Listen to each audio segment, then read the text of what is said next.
Hello and welcome to The Insight by Oaktree Capital. I'm Anna Szymanski, and today I'm thrilled to be joined by Pierre-Antoine de Selancy, co-founder and managing partner of 17 Capital. 17 Capital, which partnered with Oaktree in 2022, is a market leader in net asset value, or NAV, finance. Today, we're going to talk about what NAV finance is, how it's grown in recent years, and where it may be going. Pierre-Antoine, thanks so much for joining me. Hello, and thank you for having me. Pleasure to be here. To begin, let's just start with the basics. Can you first explain what NAV finance is and how it really fits into the broader private credit, private equity landscape? Maybe we can first start with the name, NAV finance. It's net asset value financing, and basically it's the value of private assets held by institutional investors. And by and large, that's really the private equity industry. And when investors in private equity fund receive their quarterly reporting, they have something which is called a net asset value, which is the value of their investments less all the debts. And that's what we use as a base to provide financing to all the investors in private equity. Mm-hmm. We've been doing that for 16, 17 years now. NAV finance is providing financing to investors in private assets. And what does the investment universe currently look like for NAV finance? I think it's important to understand what private equity industry looks like today. It's $7 trillion of NAV, so net asset value. That's the total value held by private equity funds globally. There's additional dry powder, which is north of $2 trillion available to invest. And in conjunction with the value held by the fund, it's also important to add that we're probably at the lowest level of distribution since 2009. And if money does not go back to investors, they cannot reinvest. Right. Which is why the fundraising environment is a bit more difficult. And the lack of capital available from institutions forces the fund manager to look for alternative sources of capital. And that's fueling the NAV finance market. Maybe one other data point, we've seen north of $50 billion of deal flow in 2023, which was a growth of 50% versus 2022. I wouldn't be surprised if that was doubling this year, getting to $100 billion of deal flow in 2024. The adoption is really going through the roof. So that's just to put in perspective and give a sense of what the size of the market is. So can you speak a little bit more about the relationship between you and the private equity fund?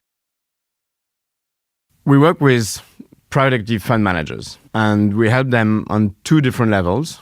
I'd say the biggest area is helping them optimize the way they manage their own funds. Mm-hmm. And typically a private equity fund will build a portfolio over 5 years and buy 15, 20, 25 companies. And after that, they have another period of 5 years during which they optimize the value and they sell some of the companies, send cash back to their investors. That's when we work with them. We provide them with additional capital, which they invest in their portfolio companies to create additional value. And the current environment is extremely prone to this kind of financing. 2/3 of investments done by private equity firms these days are add-on. And the capital we provide is really used for that. That's one level. And then we also work with the managers themselves. So that's above the fund, providing leverage to investors in private equity funds. And what are some of the main benefits for borrowers in NAV finance?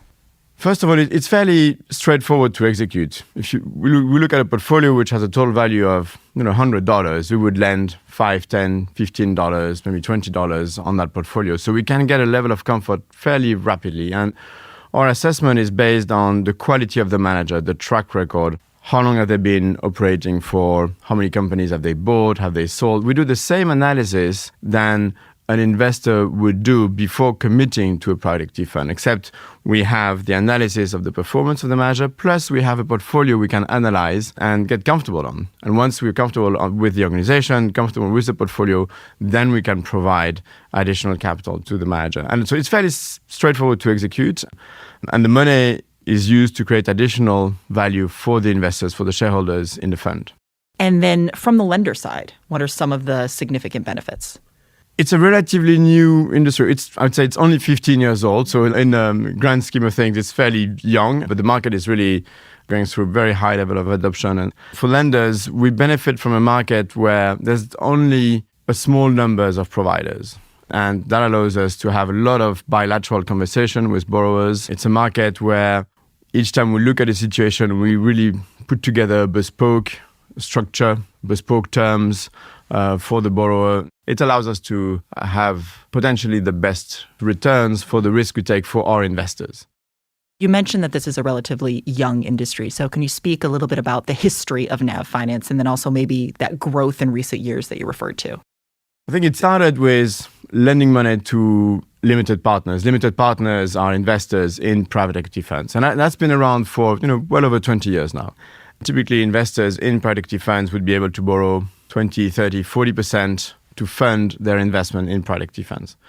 When it started, you needed to have a very large portfolio, extremely diversified, and you would be able to speak to a few banks. And then it got a bit more refined and elaborate, and people like ourselves have emerged, and we're able to work on a bit more concentrated portfolio. We have a more refined approach of the quality of the manager, of the quality of the portfolio. So it started with lending money to investors, and then we realized actually we lend money to investors based on the quality of a fund. Maybe we can lend money to the fund itself and understand the value and the liquidity coming from that portfolio. And that's how it developed. I think that part, lending to private equity funds, really started less than 10 years ago. And it's still emerging. If you think about the hedge fund world, a hedge fund is a world where there's a huge amount of leverage because the assets are liquid almost on a daily basis. In the private equity space, assets are not liquid on a daily basis, which makes it a lot more difficult to lend against these assets. But we're getting there now on a much lower loan-to-value basis than in the hedge fund world, obviously. It's just an additional tool that shows that the industry is maturing a lot. And you say that there's been a lot of growth in recent years. So what's been behind that? I think COVID put a first focus on what happens if you have a fund which is fully called. You remember the private equity firms raise a fund, they invest the money that is the investors have given them, and once they've called all the money, that's it. In the second quarter of 2020, there were a number of situations where companies were owned by private equity funds and needed cash to continue to operate through COVID. And so the managers kind of looked left and right, said, where can I find money? NAV finance, or loan to funds, was an obvious solution. What was interesting is just in one quarter, we invested 4 times more. We invested €1 billion in just 2.5 months or 3 months in the middle of 2020, which was 4 times what we invested in 2019. So that was probably the first moment where people realized, well, actually, it's actually very useful. And then it continued to develop. And obviously, in the last 18 months or 2 years, the liquidity has reduced dramatically. Right. And the cost of debt has changed massively. And that is pushing GPs, so the general partners, the fund managers, to focus on add-on a lot more than on new acquisition. And the capital we provide to funds is extremely useful and extremely adequate for add-on strategies.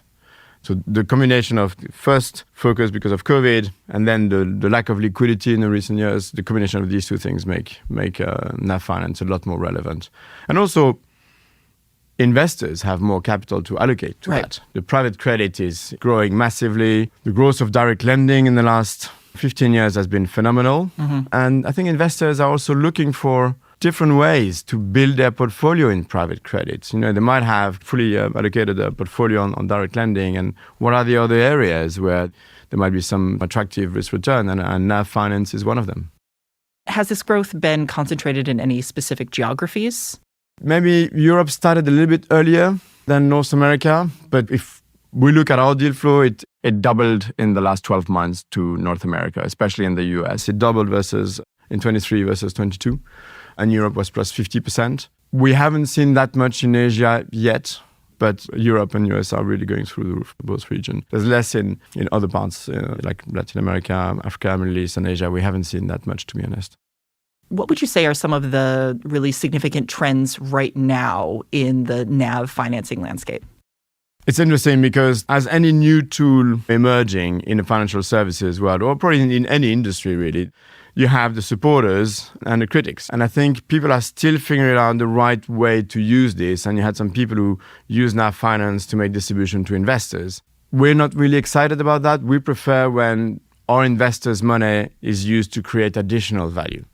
much more than financial engineering. We're here to help the managers build value for their shareholders, do add-on acquisition, buy co-investors sometimes. So that's something that is striking. And without going into too much jargon, there's something called a subline, subscription lines, which is what private equity funds use during the time they form their portfolio, they build their portfolio. They use loans from banks to bridge the capital calls from their investors.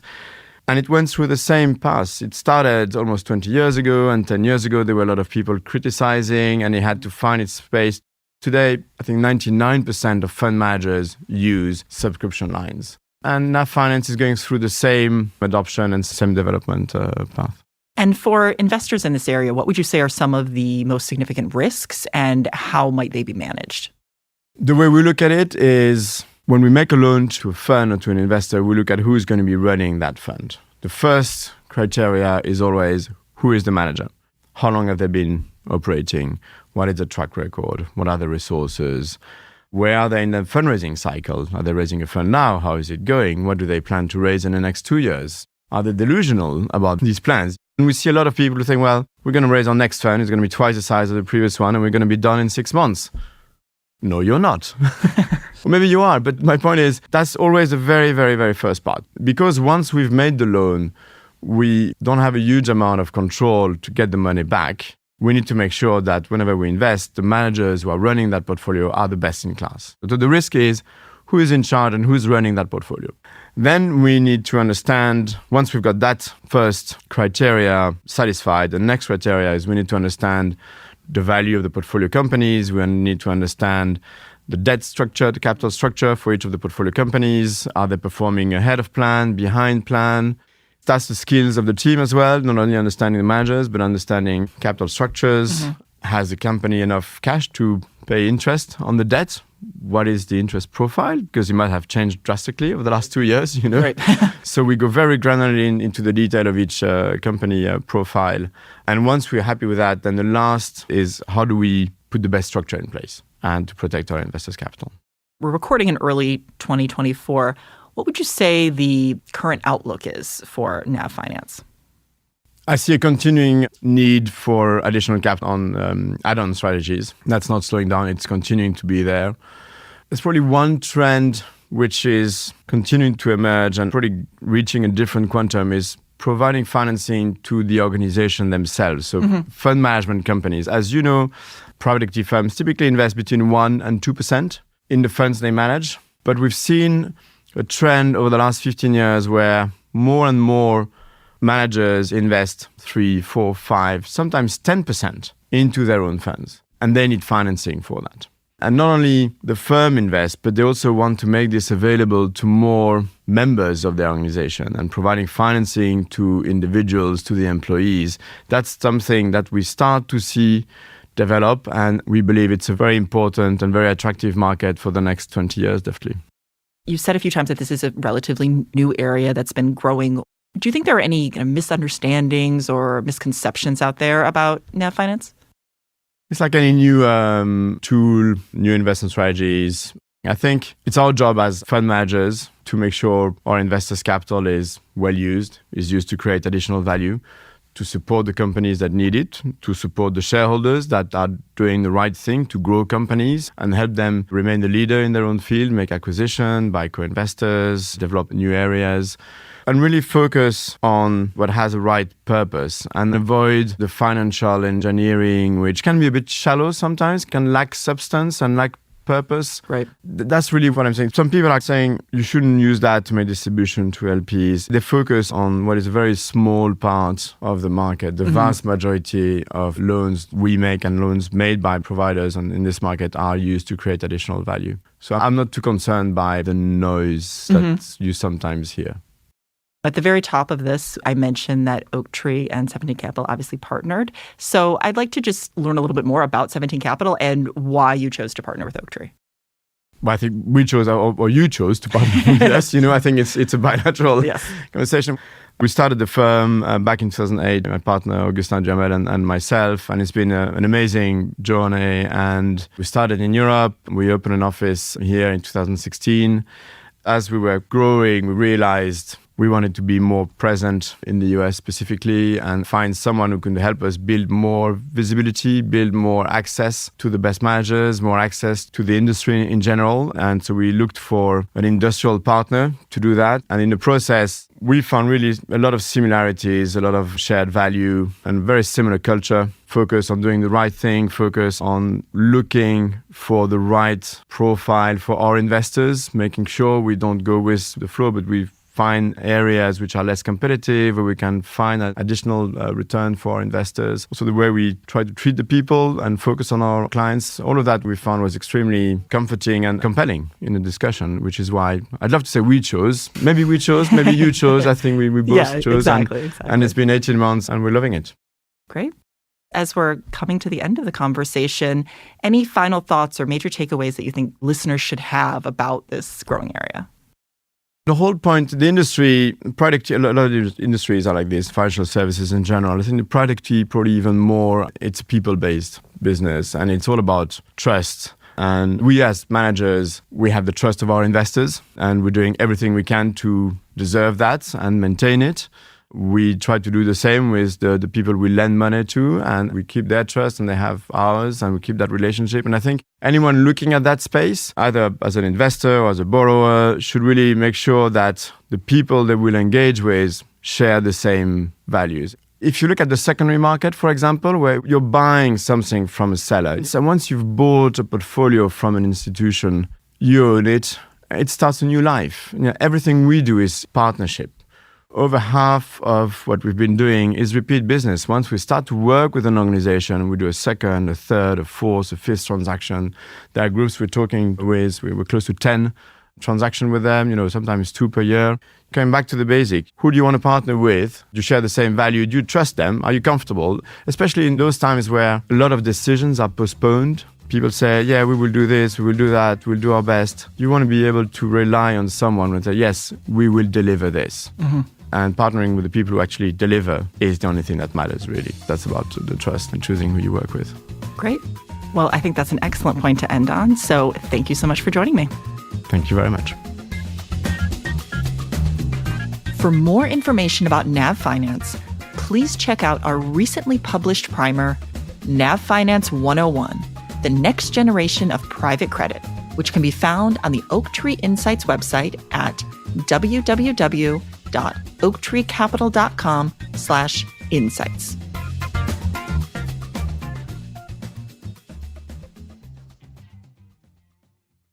Notes and disclaimers. This recording and the information contained herein are for educational and informational purposes only, and do not constitute and should not be construed as an offer to sell or a solicitation of an offer to buy any securities or related financial instruments. Responses to any inquiry that may involve the rendering of personalized investment advice or affecting or attempting to affect transactions in securities will not be made absent compliance with applicable laws or regulations, including broker-dealer, investment advisor, or applicable agent or representative registration requirements, or applicable exemptions or exclusions therefrom. This recording, including the information contained herein, may not be copied, reproduced, republished, posted, transmitted, distributed, disseminated, or disclosed, in whole or in part, to any other person in any way without the prior written consent of Oaktree Capital Management LP, together with its affiliates, Oaktree. By accepting this document, you agree that you will comply with these restrictions and acknowledge that your compliance is a material inducement to Oaktree providing this document to you. This recording contains information and views as of the date indicated, and such information and views are subject to change without notice. Oaktree has no duty or obligation to update the information contained herein. Further, Oaktree makes no representation, and it should not be assumed, that past investment performance is an indication of future results. Moreover, wherever there is the potential for profit, there is also the possibility of loss. Certain information contained herein concerning economic trends and performance is based on or derived from information provided by independent third-party sources. Oaktree believes that such information is accurate and that the sources from which it has been obtained are reliable. However, it cannot guarantee the accuracy of such information and has not independently verified the accuracy or completeness of such information or the assumptions on which such information is based. Moreover, independent third-party sources cited in these materials are not making any representations or warranties regarding any information attributed to them and shall have no liability in connection with the use of such information in these materials. Copyright 2023 Oaktree Capital Management, LP. Audiation.